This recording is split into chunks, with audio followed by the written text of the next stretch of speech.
முதலமைச்சர் மு.க.ஸ்டாலின் கரூர் நெரிசல் சம்பவத்தை தொடர்ந்து அடுத்து என்ன நடவடிக்கை எடுக்கப் போகிறோம் என்பதை அவர் அறிவிப்பாக வெளியிட்டிருக்கிறார். அதில் உயர்நீதிமன்றம் கூறியுள்ள கருத்துகள், வழிகாட்டுதல்கள் அனைத்தையும் தமிழக அரசு மிக தீவிரமாக கவனத்தில் கொண்டு செயலாற்றி வருகிறது என்று அந்த அறிவிப்பில் தெரிவித்திருக்கிறார்.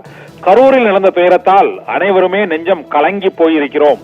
நமது அன்புக்குரியோரை இழந்து தவிக்கும் ஒவ்வொரு குடும்பத்தின் கண்ணீரையும் கண்டு தவிக்கிறேன் என்று முதலமைச்சர் அந்த அறிக்கையில் வேதனையோடு குறிப்பிட்டிருக்கிறார்.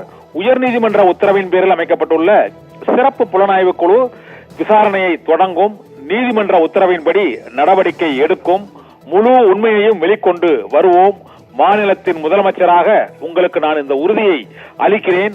அனைத்து மட்டங்களிலும் பொறுப்பு உறுதி செய்யப்படும் என்றும் முதலமைச்சர் உறுதியளித்திருக்கிறார். ஒருவரை ஒருவர் குற்றம் சாட்டும் நோக்கோடு நாம் பயணிக்காமல் ஒரு நீண்டகால தீர்வை நோக்கி நாம் பயணிப்போம் என்றும் முதலமைச்சர் வேண்டுகோள் விடுத்திருக்கிறார். இந்த நெரிசல் சம்பவம் இனிபோல் நடைபெறாமல் இருப்பதற்கு கூட்டு முயற்சியில் அனைவரது யோசனைகள், ஆலோசனைகள், கருத்துக்களை வரவேற்கிறேன் என்றும் ஒவ்வொரு உயிரும் விலை மதிப்பில்லாதது என்பதால் அவற்றை காப்பதற்கும் அவற்றை காப்பாற்றுவதற்கும் நாம் அனைவரும் பாடுபட வேண்டும்.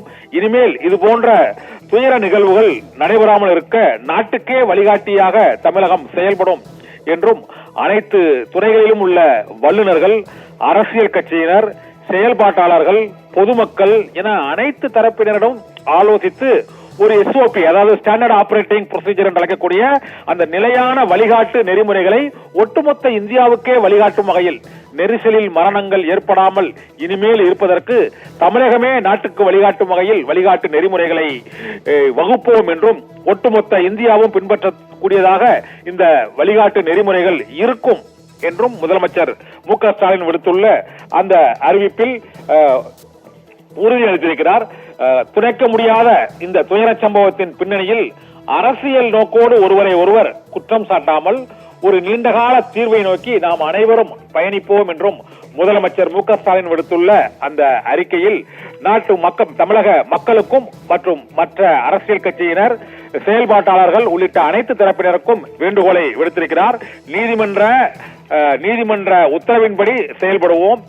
இந்த ஒருவரை ஒருவர் குற்றம் சாட்டாமல் நம்ம நீண்டகால தீர்வை நோக்கி இது போன்ற சம்பவங்கள் இனியும் நிகழாமல் பாடுபடுவோம்.